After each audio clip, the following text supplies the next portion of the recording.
Hola, buenas noches. Bienvenidos a emunahoy.com. Bienvenidos todos los que están acá en Olleros, los que están ahí conectados, los que van a escuchar esta grabación en alguna otra plataforma, en algún otro momento. Hoy vamos a estudiar algunos temas que tienen que ver con Kippur. La verdad que yo preparé varias cosas. Vamos a ver lo que alcanzamos a- a compartir en este espacio que tenemos ahora. Pero, digamos, hay muchos conceptos que ya los conocemos, entonces algunos no, cuando estaba preparando, ustedes saben que hay dos grandes, vamos a llamarle corrientes, ¿no? Cuando uno estudia temas que son recurrentes. Baruch Hashem, todos los años volvemos a ver temas que tienen que ver con Rosh Hashanah, todos los años tenemos que ver temas que tienen que ver con Kippur, y si Dios quiere, en breve vamos a ver temas que tienen que ver con Sukkot. Entonces hay como dos grandes alternativas. Una es ver los temas clásicos, porque es lo que hay que estudiar en ese momento, son los conceptos que hay que estudiar, que es verdad que muchas veces los conocemos, pero también es verdad que le podemos encontrar otra vuelta, le podemos encontrar otra profundidad, los podemos refrescar, hay cosas que uno tal vez las vio y las vio muchas veces, pero no significa que tenga los conceptos y las ideas frescas y claras en la cabeza. Entonces, una sería una posibilidad es estudiar las cosas clásicas. Y otra posibilidad es tratar de buscarle, digamos, la novedad al mismo tema que estamos estudiando. Entonces yo traté de hacer un mix de las dos cosas. Algunos conceptos que vamos a ver son conceptos que se estudian siempre para esta fecha. Y yo mismo traté, digamos, en mi propio estudio de renovar un poquitito y eso también es lo que quiero compartir con ustedes. Entonces, yo lo primero, hoy, ¿por qué cerré acá? Perdón un minuto.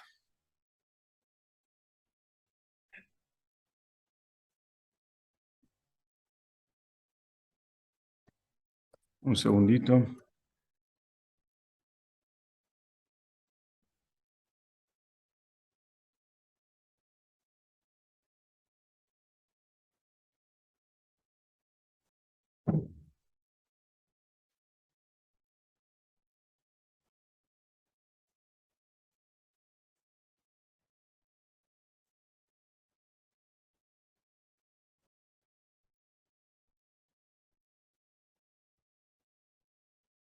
Les decía que cuando preparaba esto, una de los conceptos que me gustó, digamos, eh, como para ver es el concepto del shofar.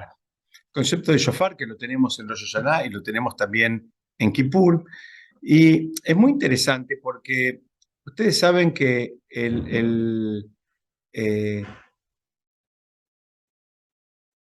el, el- el- el Talmud estudia un poquitito de dónde viene, o sea, porque la Torá dice que tiene, digamos, da la mitzvah de que sea Yom Teruah, de que hay que hacer sonar el shofar. Habla, el Pasuk dice Yom Teruah y el Ajem, va a ser un día donde va a haber Teruah. Pero, como pasa en muchas otras mitzvot, ustedes saben que ese es el esquema que encontramos en muchas mitzvot. ¿Qué significa? Significa que la Torá muchas veces da una mitzvah, pero no la define, no marca los límites, ni las condiciones, ni las características, ni nada. O sea, con la Torá sola te quedás a mitad de camino. Necesitas ir al Talmud que te explica, te abre, te delimita y te enseña cómo es que hay que cumplir la mitzvah. Y eso es algo presente para un montón de mitzvot. Por ejemplo, la Torah habla del tefilín, pero no dice que el tefilín tiene que ser cuadrado, que tiene que ser negro, que tiene que ser de cuero, que etcétera, etcétera, etcétera. Todo eso después aparece en un debate talmúdico. Y de ahí después termina derivándose la ley judía, la halajá. Entonces el esquema es, hay una fuente en la Torah que en la mayoría de los casos es, con todo respeto, pero por decirlo de alguna manera, incompleta. Entonces hay un enunciado y después viene todo el estudio que se hace para llegar a entender qué es lo que estaba pidiendo la Torá que hagamos. Entonces les decía que la Torá, por ejemplo, en relación al shofar, habla de lo que se dice Yom Teruah. ¿no? Que va a ser un día donde sabemos, ¿no? Que se refiere a que va a sonar el shofar. La pregunta es, ¿qué sonido tiene que sonar el shofar? Entonces ahí empieza el Talmud a ir y venir para aprender cuáles son exactamente los sonidos que tiene que practicar la persona que toca el shofar. Ustedes saben que la mitzvah del shofar es escucharlo, no tocarlo. De hecho, la verajá que dice, el que toca el shofar, dice, Baruch atah Hashem, Elokeinu melech haolam, asher kideshanu mitzvotav etzivanu, lishmoa kol shofar. Escuchar sería el sonido o la voz del shofar. No es mitzvah tocarlo, porque si fuera mitzvah tocarlo, deberíamos tener un shofar cada uno y cada uno tocar el propio. La mitzvah es escucharlo. Por eso es que puede haber 1000 personas en un Beta Knesset y con uno que lo toque para todos ya alcanza, porque la mitzvah es escucharlo. Pero, Sí. Si lo toca solo, cumple la mitzvah también. Sí, porque le está escuchando. Igual tu pregunta es pregunta del Talmud. Pregunta, ¿qué pasa si lo toca un sordo? Es pregunta del Talmud. No sirve el sordo, pero hay que escucharlo. Y como no sirve para él, no sirve para los demás. Entonces un Baal Toquea no puede ser sordo. El que toca en un templo no puede ser sordo. ¿No sirve para los demás tampoco? No, porque hay un principio que es que el que no puede, digamos, no solo experimentar, como el que en hebreo se dice salir de Jehová, el que no puede salir de su obligación en una mitzvah, tampoco puede sacar a otro. Por ejemplo, un chico de 8 años, entonces él no puede hacer kiddush. ¿Por qué? Porque él tiene 8 años, es chiquito, todavía no entiende bien. Entonces él tampoco puede hacer kiddush para venir a hacer un kiddush en la comunidad para sacar a todo el mundo, porque él mismo no puede salir, digamos, de su obligación, él tampoco puede sacar a los demás de su obligación. Y en este caso es lo mismo con pobre el sordo. Él mismo no cumple la mitzvah, lamentablemente, porque no escucha el shofar, y él, aunque tal vez en otro momento escuchaba y sabe tocar perfectamente, pero él no puede sacar a los demás. Entonces un sordo no podría tocar. Pero bueno, hay acá el Talmud da un par de vueltas y llega a la conclusión, basado en una fuente de lo que se llama el Targum Onkelus, que es la traducción de Onkelus, que fue una traducción antigua de la Torá al arameo, que la palabra teruá, que hoy en día nos referimos a uno de los sonidos del shofar, pero se viene, la traduce como Yevavá. Y Yevavá es como una manera es un llanto, ¿no? Entonces, dice, está en el libro de Shoftim. ¿Y de dónde viene la palabra Yevavá? Para poner un poco en contexto, hubo una guerra entre el pueblo de Israel y el pueblo canaaneo, los canaananim, se dice en hebreo, ¿no? Que estaba liderado por Sisra. Creo que en castellano se le dice Sisera, me parece, se le dice, ¿no? Creo que se le dice así. Bueno, la historia es, para ponernos en contexto, es que él en un momento dejó el campo de batalla y buscó refugiarse. ¿Por qué? Porque los cananeos, liderados por Císara, se dice en hebreo, estaban perdiendo. Y este no era, parece que muy valiente, entonces en medio que se escapó del campo de batalla, a ver, como dice el dicho, ¿no? Soldado cobarde sirve para otra guerra. Bueno, la cuestión es que ahí la historia es que una mujer judía, lo recibió en su carpa, dice ahí que lo hizo dormir, que le dio leche caliente para hacerlo dormir y lo terminó matando. Ella lo terminó matando. Inclusive con esa muerte se terminó de confirmar el triunfo digamos, el ejército de Israel por sobre el de Canaán. Pero la parte que nos sirve para lo que queremos estudiar hoy dice, ahí cuenta el Talmud que la madre de este soldado estaba llorando. De ahí viene la expresión Yevavá, que como que estaba llorando, pero dice, ella, ¿qué pasaba? Al principio, ella estaba esperando que él vuelva. Y se inventaban permanentemente, junto con, no sé, con otras familiares y amistades que tenía, se inventaban supuestas excusas de por qué no había llegado. Bueno, tal vez está recogiendo el botín, tal vez él ganó y entonces está recogiendo el botín, tal vez son muchos bienes los que tiene que traer, entonces viene más lento, tal vez está volviendo más lento porque hay otros heridos, en fin, empezaron a, digamos, claro, eh, es duro, Dios no permita, una madre tiene un hijo, soldado, jefe del ejército, que fue a la guerra y no vuelve, bueno, empezó a dar vueltas, ¿no? Entonces, digamos, eh, de ahí, de ahí se aprende la palabra teruá. De ahí se aprende que la palabra, porque dice, de vuelta, en el libro de Shoftim habla que ella era como que lloraba, era como que un sollozo que lo llama Yevabá, se llama en hebreo, y de ahí los sabios aprenden del llanto de la madre de este general del ejército de Kenan, que cuando perdió la batalla y la madre lo estaba esperando, y bueno, los jajamín también preguntan, dicen, escúchame, ¿qué tiene que ver esto que me pones ahora en uno de los días más sagrados del año? De ahí aprendés cómo es el sonido del shofar y así quedó. Entonces, hay algo muy lindo que claro, ¿qué estaba haciendo la madre? La madre y el grupo de mujeres que estaban esperando a este general del ejército, en un punto no querían ver la realidad. Entonces ellas suponían que el botín era muy grande, suponían que podría haber herido si él estaba asistiendo el oso y venían lento. O sea, trataban de, digamos, con la imaginación de plantear escenarios favorables para no ver la realidad, ¿no? Hasta que finalmente se terminaron enterando que este general del ejército había muerto.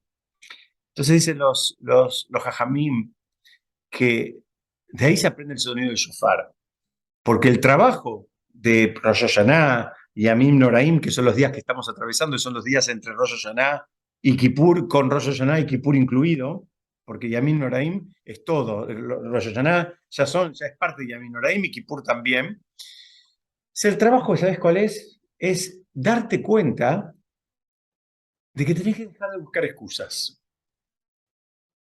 Así como esta mujer, la madre de este soldado, buscaba excusas que le presentaran un escenario, digamos, más apetecible, más favorable a una situación trágica, no queriendo ver la realidad. Dice, mira, el trabajo de Rosh Kippur es ser honesto. Sé honesto en tu diagnóstico, sé honesto no te engañes ni a vos mismo. No te engañes, o sea, no busques más excusas, no te imagines escenarios que no existieron y que y que no van a existir. Entonces es como un baño de realidad, pero en el mejor sentido de la expresión. Y de ahí aprenden los jajamim que, digamos, el trabajo muchas veces es admitir el error y, digamos, y eso es algo que muchas veces no es algo confortable. Decirle a otro, mira, me equivoqué, estuve mal, estuve agresivo, estuve violento, estuve egoísta, estuve, no sé, altanero o impuntual o lo que sea. A veces digamos, los que no estamos acostumbrados, nos cuesta esa actitud. Pero por el otro lado, eh, muchas veces para evitar, digamos, enfrentar esa situación con honestidad, empezamos a inventar excusas, ¿no? Le echamos la culpa a este, al otro, al de arriba, al de abajo, al clima, al gobierno, a los piqueteros, a lo que sea. Entonces, Perdón, sí. lo que pasa es que me parece que la situación ahí era como tener un halo de esperanza, no sé si Sí, era buscarle la excusa o eran las dos cosas. Eran las dos cosas. Acá me está diciendo Claudio que la situación en el contexto, digamos, de la fuente, que estaban buscando un halo de esperanza, y es verdad, pero por otro lado era una guerra y se sabía que habían perdido, se habían vuelto todo el resto, y faltaba el general. Entonces, eh, digamos, no importa. Para lo que quiere estudiar el Talmud, lo que termina encontrando es, mira, eh, la, la, la, la mujer esta terminó llorando cuando ya se dio cuenta que las excusas no servían. Mientras las excusas le servían, mientras su imaginación aportaba ideas creativas, seguía aguantando, ¿no? Porque está ocupado con esto, está ocupado con lo otro, está ocupado con aquello. Entonces ahí siguió. Cuando se dio cuenta de la realidad, ahí lloró, ¿no? Y entonces dice que Rosh Hashanah y Yamim Noraim es justamente el tiempo de dejar de buscar excusas creativas. Y es una manera de decir, bueno, reconocer el diagnóstico y comprometerse a mejorar. Ese es el trabajo. Y de acá aprende, estamos buscando ahorita la fuente de dónde aprende el Talmud, cómo es el sonido del shofar. Y aprende una historia del Tanaj, de un general del pueblo de Kenan, que fue a la guerra con el pueblo de Israel y, bueno, al final no volvió. Y la madre de él, digamos, es como que iba buscando excusas para como dice Claudio, para darse un atisbo de esperanza de que iba a volver, sin querer ver la realidad de que en realidad el general del ejército no iba a volver porque lo mataron. Entonces, lo que termina entendiendo acá el Talmud y los comentaristas es que de ahí aprenden, inclusive ustedes tienen presente el sonido del shofar, uno de los sonidos, es como un llanto, es entrecortado. ¿Por qué? Porque es como que es un llanto. Ese llanto dice, lo que hay que buscar es ese despertador. Así como esta mujer lloró cuando se dio cuenta que todo su sistema creativo de excusas no funcionaba, que había una realidad y que había que enfrentarla y que había que comprometerse para atravesarla y para superarla, dice, bueno, ese es el trabajo de Rosh Hashanah y de Kippur. Es su trabajo de honestidad, de encontrar, digamos, dónde está y buscar, digamos, salir de ese lugar y motivarse como para crecer. Entonces, acá estamos tratando de entender y creo que estamos, digamos, entendiendo el trabajo que hace el Talmud. El Talmud lo que dice es, mira, a vos no se te pide que seas perfecto. No se nos pide que seamos perfectos. Lo que lo que se nos pide es que admitamos y reconozcamos nuestros errores y que hagamos algo para mejorarlos, para minimizarlos. No se te pide, tal vez no vas a llegar nunca al nivel de 100 sobre 100, pero bueno, no te creas que ya llegaste, primero. Segundo, sé honesto, tal vez estás en el nivel de 40, de 30, de 60, de 80 o de 95, pero ¿sabes qué? Aspira más. Aspira a que no digas, bueno, hasta acá llegué, yo soy así. Yo soy así, a esta edad no voy a cambiar, todos escuchamos ese tipo de cosas. El Talmud te dice, mira, no ese es el camino. Hablábamos un poquito la semana pasada de esto, y cuando encontré este material me quedé pensando, el tema no es que, porque alguien podría decir, nunca es suficiente, ¿no? Porque es una pregunta. Llegaste a un punto y decís, la realidad de las cosas es que con todo el dolor del alma, lo que encuentro en la mayoría de las fuentes es que no es suficiente. Es que pero ¿por qué no es suficiente? No es porque una obsesividad digamos, per se, sino que la idea es una superación constante. Entonces, si hoy llegaste al nivel 90, bueno, Santa Yen, podés llegar al nivel 100. Entonces, ponete en campaña para ir mejorando esos 10 puntos que te faltan. No significa que no tengas que estar contento con el nivel que tenés de 90.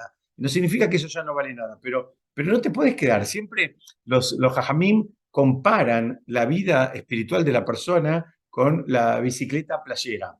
¿Vieron la bicicleta playera? Es una bicicleta que tenés que pedalear siempre, porque cuando dejas de pedalear, te caes, ¿no? El concepto es bien gráfico, porque en espiritualidad no hay punto muerto. O sea, o estás yendo hacia adelante o estás yendo hacia atrás. No hay como una meseta. Dice, cuando aflojaste, estás yendo para atrás. No pienses que te estás quedando ahí. Sí, ¿querías decir algo? Sí, a mí lo que me genera pregunta es cómo compatibilizar ese permanente crecimiento con la sensación de felicidad y de estar contento que uno tiene que tener. Porque digo, si vos estás estudiando por una prueba, estás esperando pasar el examen, después, no sé cómo explicarte. Siempre estás con la angustia. Siempre estás con la falta, estamos todo el tiempo falta. mirando la falta, lo que no hay, lo que no hay, lo que no hay. Y la Torá nos pide que estemos contentos y estemos también como, ¿nunca te podés aplaudir un poquito? No, sí podés. Acá, no sé si se ¿Nunca escuchó podés decir que bueno, la pregunta acá, el aporte de Dorita es, ¿cómo compatibilizamos el crecimiento permanente al cual, digamos, deberíamos estar afectados con la alegría y con el festejo o la celebración del logro? La realidad de las cosas es que es compatible. Mira, estoy preparando algo para su cocha y voy a adelantar, hago un paréntesis y ahora saltamos Kipur y nos vamos a Sukkot porque tiene que ver con esto que está hablando Dorita. Ay, ahora no me acuerdo la fuente.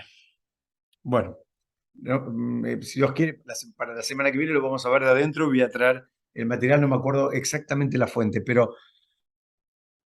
en Sukkot, la Torá nos pide que estemos alegres. Besamachta bejageja, te dice la Torá, ¿sí? Pero no define alegría. No define alegría. La Torá no te define qué es alegría. Entonces, si yo pregunto qué es alegría, mucha gente me va a decir, yo pregunto, ¿cuándo se sintieron alegres? Yo me adelanto y me va a decir, bueno, el día que me casé, el día que tuve mi hijo, el día que compré mi casa, el día que compré mi auto, el día que me divorcié, el día que, el día que me recibí, el día que, no sé, cada uno va a encontrar, estoy dando ejemplos clásicos de cosas que habitualmente generan alegría, salvo el chiste que hice en el medio. Muy bien, el día que gané la lotería, dice él, todavía no me pasó, pero supongo que ese día me voy a poner contento. Pero es un problema con eso. Es un problema esa definición de alegría, porque si fuera así, cada vez que llega a Sukkot, ¿sabes qué? Casate, ten un hijo, recibite, cambia el auto, mudate, gánate la lotería, porque esa es tu definición de alegría. Entonces es un problema. Me estoy adelantando a una clase que preparé, pero no importa.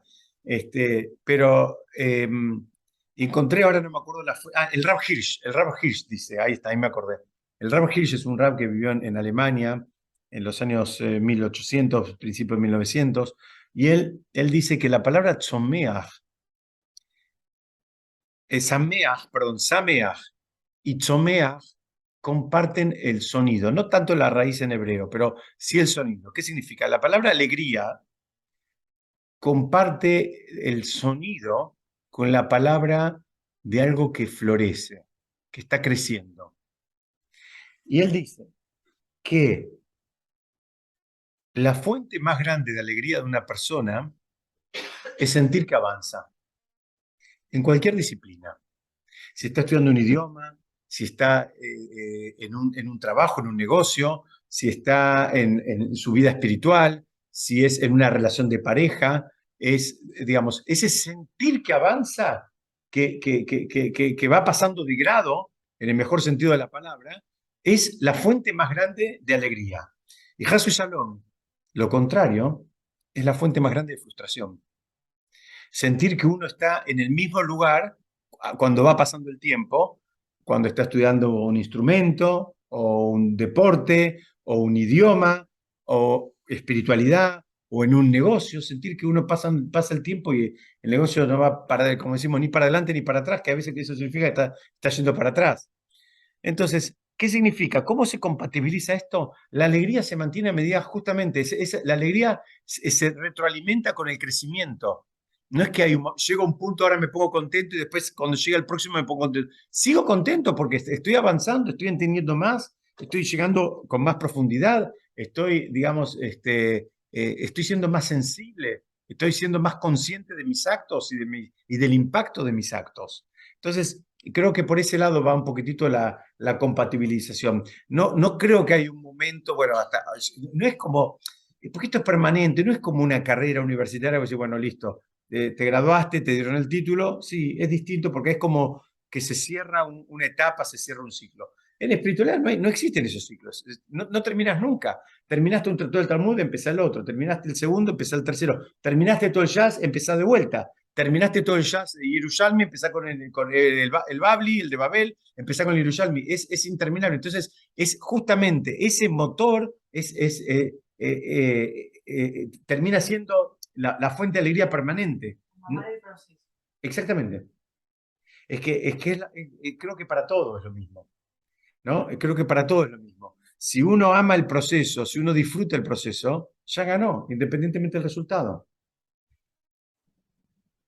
El judaísmo está lleno de el principio de amar el proceso, porque no somos juzgados por resultados, no somos juzgados por los resultados, somos juzgados por el proceso, por el esfuerzo.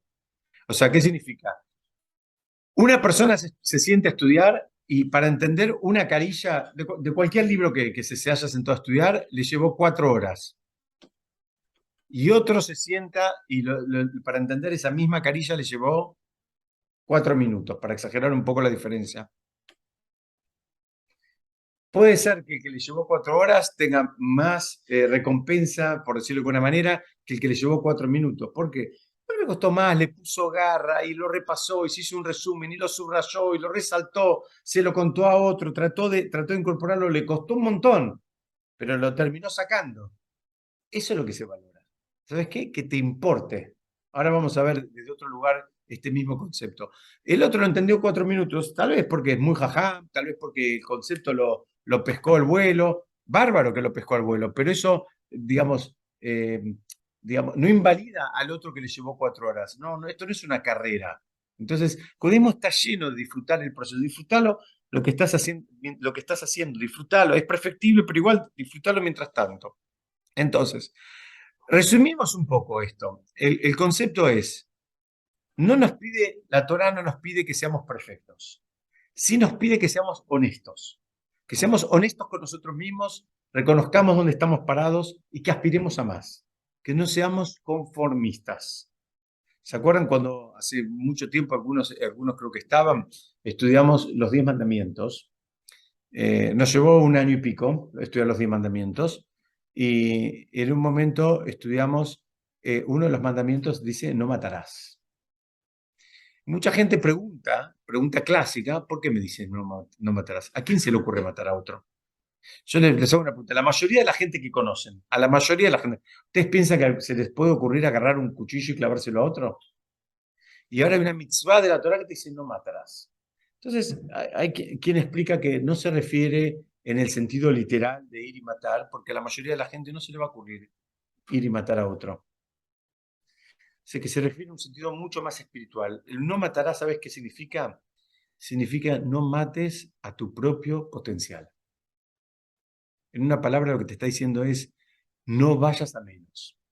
Si tenés potencial para tener 5 chicos, no te quedes con 3 porque entramos más cómodos en el auto, por decirlo de una manera media ridícula a propósito, ¿no? Muchas veces se toman decisiones por cuestiones de comodidad, supuestas comodidades. Dice, no, pero vos tenés el potencial de ser mejor papá, de ser mejor mamá, podés educarlos, tenés el don y demás. ¿Y por qué te quedaste a mitad de camino? A veces en pos de otras supuestas cosas. Estoy dando un ejemplo, podría dar cualquiera. Lo mismo es en el estudio. Tenés el potencial de llegar a un nivel de profundidad, no te quedes con algo superficial. Andá y buscá el maestro, buscá el libro, buscá el contexto para estudiar cosas más profundas. O a veces puedes quedarte en algo superficial, que viene alguien, te lo cuenta y se terminó y vos ahí con otra cosa. Pero te da la cabeza, podés estudiarte, tener inquietud. Bueno, el no matarás es eso. No vayas a menos. No mates a tu propio potencial. No está hablando de matar al otro. Vos tenés un determinado potencial. Si vos vas a menos, estás matando.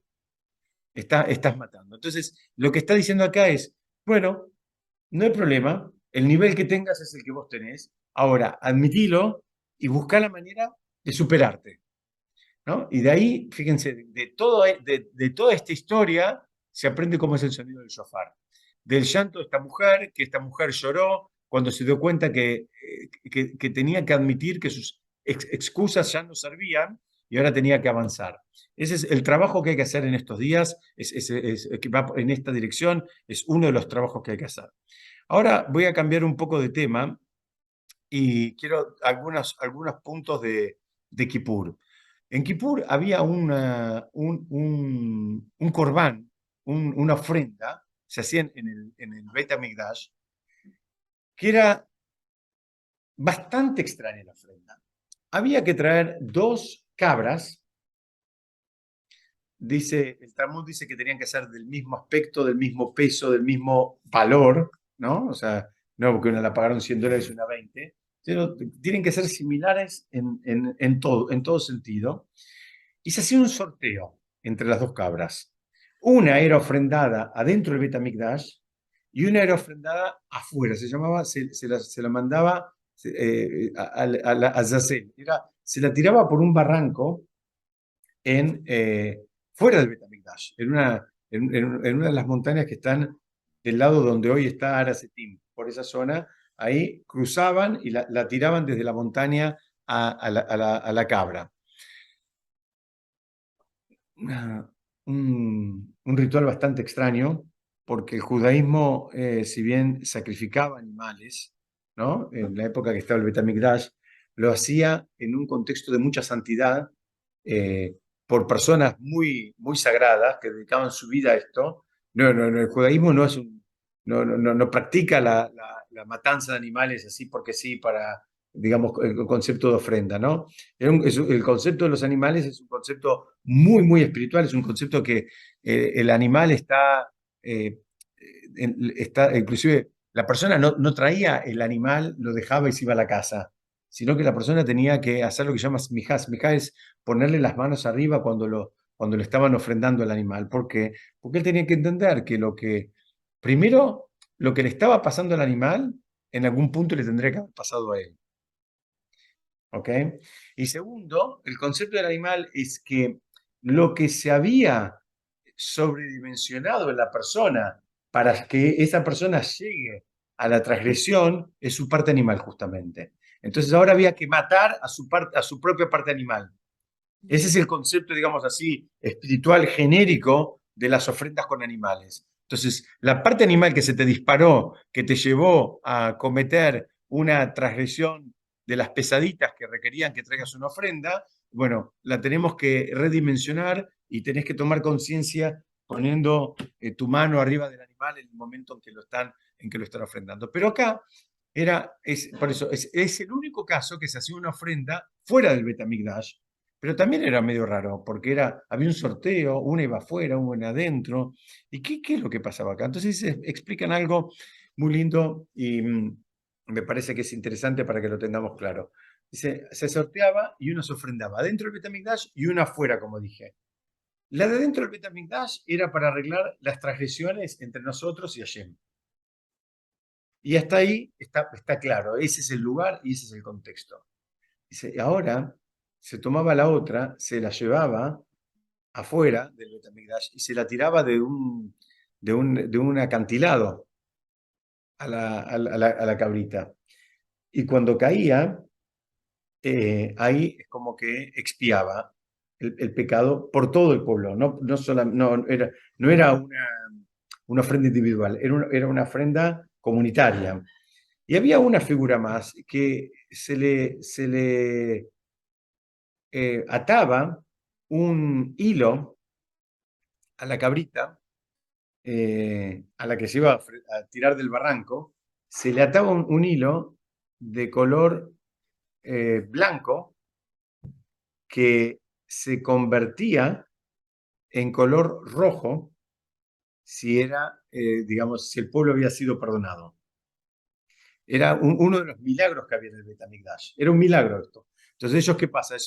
La cabra la tiraban y lo que quedaba era el hilo, y ellos veían si el hilo se convertía de color, es porque había funcionado la ofrenda. ¿Se entiende el esquema? Entonces, una ofrenda adentro del Bet HaMikdash, una ofrenda afuera. A la de afuera, además de tirarla del barranco, que se le ataba un hilito y venía el hilito hasta el Bet HaMikdash, y por el cambio de color del hilito nos dábamos cuenta si la ofrenda había sido aceptada o no. Yo creo que por lo menos requiere estudiarlo un poco porque esto es medio raro todo esto, ¿no? ¿No? Es medio raro. Yo creo que dije al revés. Perdón, ¿era por la sangre que se derramaba a través del hilo? ¿Por qué se tenía de No. rojo? Era un milagro, no era por la sangre, justamente un milagro. Pero me parece que lo dije al revés. ¿Saben qué? Ahora me agarró una duda. A ver, déjenme ver un minuto. No, porque me parece claro, me parece que no, era el hilo rojo, se le ponía un hilo rojo y se convertía en blanco. Ahí está. Es así, Diego, es así. Gracias, gracias, gracias. Te Sí, lo iba a decir. gracias, perdón, sí, sí, sí. Era un hilo rojo que se convertía a blanco. Entonces, la pregunta, ahora vamos a ver las preguntas. Sí, tal cual. La pregunta son varias, ¿no? ¿Por qué pasa con este cabrito que lo llevamos afuera del Betamigdash, lo tiramos de arriba de un acantilado, le atamos un hilito rojo, milagrosamente se convierte en blanco? Entonces vamos a tratar de explicar por partes. El primer paso se le ponía un hilo rojo, tiene todo un simbolismo. El simbolismo es que a veces para arreglar las transgresiones hace falta que te pongas colorado. En tanto y en cuanto no te pones colorado o colorada por determinadas cosas que haces, difícilmente las arregles. Y no piensen solamente en cuestiones que tienen que ver con, digamos, la observancia religiosa. Pueden ser cuestiones que tienen que ver con el prójimo. Y de hecho, esta cabrita que se hacía fuera del Betamigdash venía a arreglar las transgresiones que tenían que ver con el prójimo. ¿Qué significa? Si vos no tenés registro y no te importa, vos sentís que no tenés nada que arreglar. Entonces, para empezar a trabajar, necesitas ponerte colorado con algo que hiciste. Si no te sentís que te podés poner colorado, es porque todavía acá no tenés registro. ¿Se acuerdan que estudiamos en alguna otra oportunidad? 2 personas van a comer a un bar juntas. Se piden un tostado de jamón y queso entre las dos. Se lo cortan al medio el tostado, cada una come un triangulito. Los dos comen del mismo sándwich. Los dos comen de jamón y queso. ¿Sí? Los dos. Pero una persona, cuando lo come, se siente mal. Se siente mal porque sabe que no debería estar comiendo jamón y queso. Y la otra no se siente mal, al contrario, no siente nada directamente. Dicen los jajamín, hay un mundo de diferencia entre estas dos personas. A pesar de que se sentaron en el mismo bar y comieron el mismo sándwich a la misma hora, pero no lo comieron igual. Hay un mundo de diferencia. ¿Por qué? Porque no se sentían igual. A una, en algún punto, le molestaba estar comiendo ese sándwichito. Muy bien, en tanto y en cuanto te moleste un poquitito, tenés chances de cambiar. Si no te molesta, si no tenés registro, si lo haces con total naturalidad, ahí estamos en el horno. Hay que trabajar, pero desde los cimientos, pero no sé, como si fuéramos a construir el subte de Londres, con 8 pisos para abajo, porque es muy difícil, es muy difícil. Mientras te moleste, te sientas un poquito incómodo, vamos a decirlo de alguna manera, te dé vergüenza, te ponga colorado, aunque lo comas hasta el final, aunque lo comas, ahí tenemos con quién trabajar. Entonces dicen, primer concepto, el hilo era rojo porque necesitamos, para arreglar las cosas necesitamos que nos moleste, necesitamos ponernos colorados. Si no nos ponemos colorados, no nos da vergüenza no saber determinadas cosas. Mi hermano me contó algo, digamos, que estudió con el Rab, con el cual estudia, que el Rab parece que reunió a un grupo de alumnos con los cuales estudia todos los días, y en un momento le dijo, bueno, como que los invitó a que, dijo, cortémosla con estas preguntas, cortémosla con las cosas de siempre, como diciendo, estudiemos de otra manera, estudiemos, viste, con más profundidad, no puede ser que repitamos la pregunta, que tengamos las mismas dudas, que cada vez que llega los años tenemos que andar preguntando y no sabemos por nosotros mismos porque no repasamos suficiente. Entonces es más fácil preguntar que ir y repasar o buscar la fuente. Bueno, esto es lo mismo. Si no te avergüenza, si no te importa, si no te nada, difícilmente cambies. Primer concepto. Segundo concepto, y acá viene la novedad. Prepárense. A mí se me voló la kippah. Espero que a ustedes no se les vuele nada. Dicen que esta cabra que se hacía fuera del Betamigdash venía a arreglar los problemas entre las personas. La primera que se hacía dentro del Betamigdash arreglaba los problemas, las transgresiones que hubieron entre la persona y Hashem. La segunda que se hacía fuera del Betamigdash arreglaba digamos, los vínculos interpersonales. Dicen los jajamim, la fuente del 100% de los problemas entre las personas es el ego. Es el ego. Porque se ofendió, porque me dijo así, porque no me invitó, o porque me invitó y me sentó en una mesa atrás de la columna, o me invitó y me sentó en una mesa al lado del parlante, o no me saludó, o no me agradeció lo suficiente que fui, o no esto, o no lo otro. Es todo un problema de kabod, es todo un problema de ego, de búsqueda de honores, de búsqueda de reconocimiento y de aplauso. Y por eso, lamentablemente, hay mucha gente que se termina enemistando, gente que deja de ir a la comunidad porque la comunidad no le dio todos los honores que él sentía que se merecía, gente que deja de hablarse con el hermano, con la madre, con el padre, con el primo, con el socio, con el otro, porque siempre hubo un problema que en algún lugar estaba atravesado por este concepto del ego y de la búsqueda del honor y del kabod permanente. Entonces viene la Torá y te dice, para arreglar eso, tenés que tirar el cabrito desde el barranco. ¿Sabés lo que tenés que tirar? Tenés que tirar tu ego desde el barranco. Dice, ese cabrito está simbolizando que vos tenés que tirar tu ego, lo tenés ahí arriba de este acantilado, tirarlo abajo. Recién cuando lo puedas tirar, recién vas a poder decir que estás empezando a arreglar el vínculo con las otras personas. Entonces, ¿por qué? Porque en tanto y en cuanto te mantengas acá arriba y te mantengas en que yo, porque a mí, porque no sé qué, porque no sé cuánto, no hay chances. No hay chances, no hay con quién hablar, no hay con quién hablar. Lamentablemente, con todo el dolor del alma, lo vemos todo el tiempo, en todo lugar, en todo lugar. Es el problema permanentemente es un problema de cabot, de búsqueda de honores, de alimentar el ego allá arriba, y el ego sufre, y el ego te pide más. Nunca es suficiente para el ego. Nunca es suficiente. Y por el otro lado, no te deja crecer, porque después tenés que sostener ese lugar. Mismo que te lo dieron, todo lo que vos buscabas, después lo tenés que sostener y lo querés hacer crecer también. Lo que hace es, te hace consumir una energía enorme, digamos que en lugar de aprovecharla en cosas más productivas, estás usándola. Entonces la Torá lo que está simbolizando con esta cabrita, este cabrito que tirábamos de un acantilado, es que lo que hay que tirar es el ego, y con eso vas a poder empezar a pensar en arreglar las relaciones interpersonales. Entonces vemos acá que esto no es una cosa rara, no es una cosa esotérica, no es una cosa, digamos, retrógrada, tiene toda una simbología, porque se hacía fuera del Beit HaMikdash. Se hace fuera del Beit HaMikdash porque adentro del Beit HaMikdash había una santidad. Cuando empieza a jugar el ego, la santidad no puede entrar. La Gemara dice que Hashem dice, donde hay una persona altanera, él y yo no podemos estar. Miren, si ustedes alguna vez quieren saber si hay realmente espiritualidad en un lugar, fíjense si hay altanería o no. Si hay altanería en el lugar, hay cualquier cosa menos espiritualidad. Puede haber mucho conocimiento, pero eso no es Torá. Donde veamos actitudes altaneras, la persona todavía no empezó. Pregunto, Sí. ¿por qué era un cabrito y no, por ejemplo, no sé, como en pesas, que uno también trabaja el tema del ego, una planta de trigo? No sé, me preguntan acá por qué era justo con un cabrito.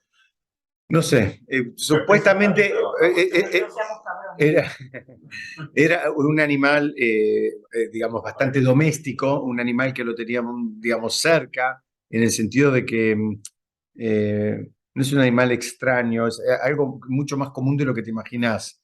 Pero no, la verdad que no sé por qué. Eso se llama, en hebreo se llama Gezerat Hakatú. Son cosas que muchas no están explicadas, porque para muchas ofrendas, algunas iban animales grandes como una vaca, un toro, a otras se usaban una oveja, otras usaban una cabra, se usaban palomas. Se puede pensar que es algo querible, algo que tenés que soltar, que te duele. Muy bien, también por eso quería decir cuando te decía que es doméstico.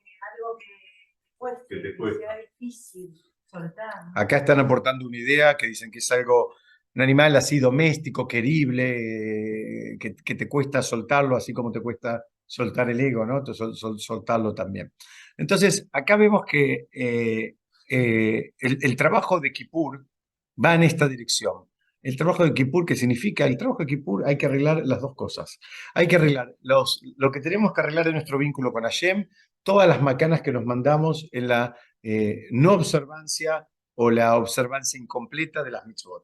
Eso hay que reconocer dónde estamos parados, comprometernos a mejorar y empezar a buscar las maneras de superarnos. En lo que tiene que ver con el prójimo, los vínculos con el prójimo hay que arreglarlos. Kippur no resuelve los vínculos con el prójimo. Kippur te puede resolver, en el mejor de los casos, los vínculos con Hashem. Los problemas del vínculo con Hashem. Los problemas del vínculo con el prójimo hay que resolverlo con el prójimo y también hay que saber cómo hacerlo. Hay que disculparse, pero a veces hay que pensar un poco porque a veces si ya pasó mucho tiempo y ahora uno viene a hacerse el tzadik, lo único que haces es desatarse una guerra ahora de algo que el otro ya se había olvidado. Pero en términos generales hay que disculparse, hay que arreglar los problemas con el prójimo, hay que arreglarlos y hay que arreglarlos acá, hay que arreglarlos acá abajo, digamos, ahora, no hay que dejarlos pasar. ¿Se acuerdan la historia que contamos cuando estuvimos Mesilat y Yarim?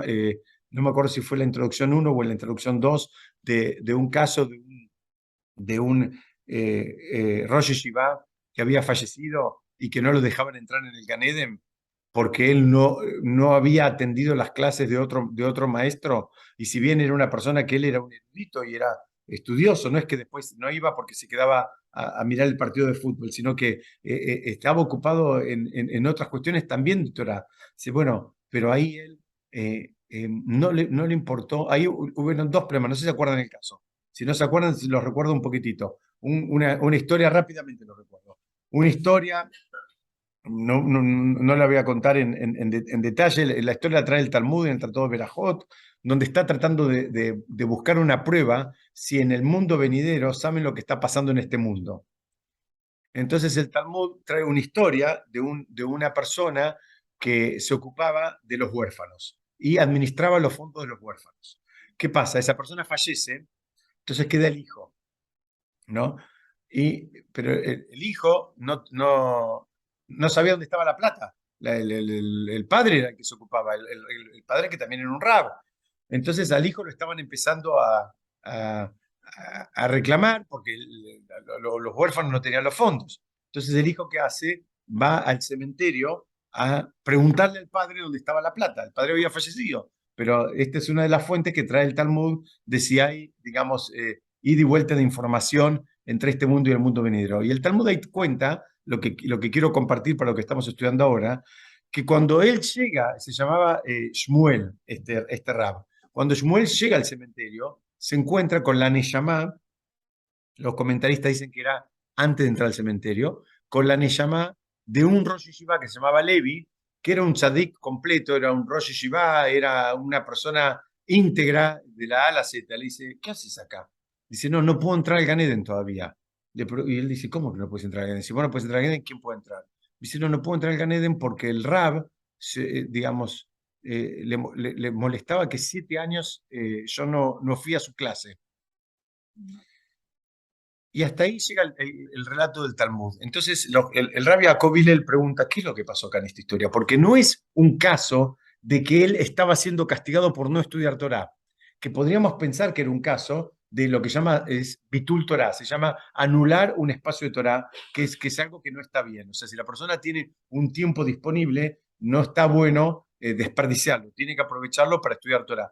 Pero no es el caso ese, porque este era un tzadik, era una persona que era Rosh Yeshiva y estudiaba. Entonces, bueno, los comentaristas van y vienen y llegan a la conclusión que el problema, ¿saben cuál era? Que al maestro, los dos fallaron acá. El primer problema era que al maestro le molestaba que ese alumno no venga. A pesar de que tenía un auditorio grande y eran todos eruditos, el maestro tenía una sensibilidad especial y le molestaba que este alumno no venga. El maestro no pasó la prueba. Y el alumno tampoco pasó la prueba. ¿Por qué? Porque si el alumno debería tener un poco más de sensibilidad y darse cuenta también del impacto que su ausencia le causaba en el maestro con quien tenía un vínculo de muchos años. Si ninguno de los dos pasó la prueba. El maestro porque tiene que aprender a soltar. ¿Qué significa? El maestro hay un concepto de que el alumno está bueno que estudie de distintos maestros y está bueno que renueve y cambie porque en esa renovación aprende, digamos, desde otro punto de vista o con otras fuentes, otro estilo. Entonces, uno se va formando, digamos, a partir de la variedad. Y eso está bien. Ahora, si el maestro es sumamente celoso y quiere que solamente estudien con él, bueno, primero les está cortando un poco las alas a sus propios alumnos. Entonces, el maestro falló por un lado y el alumno también falló. Y la Guemará te trae este caso para que entiendas, fíjate, 7 años, por los 7 años que no fue al Shiur, 7 años no podía entrar al Gan Eden. Y la Guemará te trae este caso para que entiendas de que los vínculos interpersonales hay que arreglarlos acá. No pienses que, bueno, se murió, ya está. No, no está. Estaba 7 años, lo que se dice en hebreo, la Neyamá dando vueltas, sin poder llegar a su destino final porque estaba en alguna medida siendo castigada. Son niveles muy altos, pero por lo menos tenemos que saber que existen, uno tiene que aspirar a que... Shmuel fue y le preguntó después al padre, en la tumba del padre, a la Neyamá le preguntó dónde estaba el dinero, y el padre le dice, ¿dónde está el dinero? ¿Cómo? No. Cuando lo estudiamos me lo habías preguntado, Sergio, y en ese momento no había mirado la última parte de la Guemará. Después me fijé, la Guemará termina diciendo que le pregunta y le da una referencia como, ¿se acuerdan como en las películas de piratas, ¿no? De un árbol con tantos pasos y qué sé yo, estaba enterrada. Y miren qué lindo, le dice así, vas a encontrar enterrado 3 paquetes, uno arriba del otro, ¿no? 3 niveles, nivel 1, nivel 2, nivel 3. Dice, la plata que está abajo de todo y la que está arriba de todo es nuestra, le dice el padre. Esa es de la familia. Y la plata, el paquete de plata del medio es de los huérfanos. Entonces el hijo le pregunta a él, ¿por qué? Dice, no, porque si venían a robar, que encuentren el de arriba y se lleven el nuestro y no el de los huérfanos. Y dice, y el de abajo dice, no, si subía agua de la napa, que se dañe nuestra plata y no la plata de los huérfanos. Y ahí aprende la Guemará la responsabilidad que tenía esta gente cuando cuidaba el dinero de otro, donde ponía inclusive en riesgo su propio dinero primero con tal que el del otro, y en este caso en particular que eran huérfanos, no se vea afectado. Entonces, hacemos un resumen. Vimos de dónde se aprende el sonido del shofar, que es teruá, se aprende de la palabra yevabá, de una mujer que era la madre de un general del ejército de Kenan, que salió a pelear con el pueblo de Israel, que después cuando estaba perdiendo él se retiró del campo de batalla, Judith lo adormeció, lo terminó matando, la madre inventaba excusas para, digamos, anestesiar su dolor, suponiendo de que en cualquier momento vendría porque estaba ocupado con las cuestiones que tenían que ver con la victoria. Hasta que en un momento terminó llorando cuando se dio cuenta que las excusas eran eso, eran excusas nada más. De ahí aprende los jajamim que ese es el trabajo del shofar. El trabajo del shofar es decir, basta de excusas, no hay más. O sea, hay una realidad y con esa realidad tengo que trabajarla, tengo que ser honesto y tengo que comprometerme a mejorarla. No hay problema con que no seamos perfectos, ni yo soy perfecto. No hay problema con que no seamos perfectos, es un chiste, pero ¿cuál es la idea? No nos piden que seamos perfectos. Lo que nos piden es que seamos honestos, que reconozcas dónde estás y que quieras ir a más, que quieras mejorarte. Eso es lo que te pide la Torá. Entonces, de ahí se aprende de toda esta historia, porque se aprende cómo es el sonido del shofar y cuál es el trabajo que hay que hacer en los días de Rosh Hashanah y Kippur. Después vimos acá el concepto de la cabrita esta para Shem, una que se hacía en el Bet HaMikdash y la otra que se ofrendaba a la Azazel, que se hacía fuera del Bet HaMikdash, y se ponía un hilo colorado que milagrosamente se convertía en blanco. Milagrosamente era parte del milagro que existía cuando el corbán, cuando la ofrenda había cumplido su objetivo, se convertía de color como una señal de que, bueno, volvimos a un estado de pureza que representa el color blanco. Y ahí entendimos que el primer paso para mejorar las relaciones interpersonales, para mejorar los vínculos, es en algún punto ponerte colorado por alguna cuestión, alguna situación, alguna reacción que pudiste haber tenido. En tanto y en cuanto no te pongas colorado, en tanto y en cuanto no te moleste, no te incomode, difícilmente puedas mejorar, digamos, ese vínculo, porque vas a sentir que no hay nada que mejorar. Si está todo perfecto, no tenemos nada que mejorar. Y también entendimos por qué se lo tiraba de un barranco, porque en definitiva está simbolizando que lo que hay que tirar del barranco es el ego, es la búsqueda del cabot, la búsqueda de honores, que esa es la fuente principal de las peleas permanentes entre las personas, dentro de la familia, dentro del trabajo, dentro de la comunidad, dentro del gobierno, dentro del país, dentro del mundo. El problema termina siendo siempre un problema de egos y de manejo de egos. En definitiva, por un lado, tenemos que entenderlo. ¿Por qué lo tenemos que entender? Porque tenemos que aprender a manejar los egos, los propios y los de los demás. A veces tenemos que entender y saber manejar también los egos como parte de nuestro esfuerzo por tener vínculos sanos. A veces hace falta saber que cuando el otro necesita una dosis extra de reconocimiento. Bueno, hasta acá era un poquitito lo que quería compartir con ustedes. Tenía un poquito más, pero veo que se me fue recontra la hora.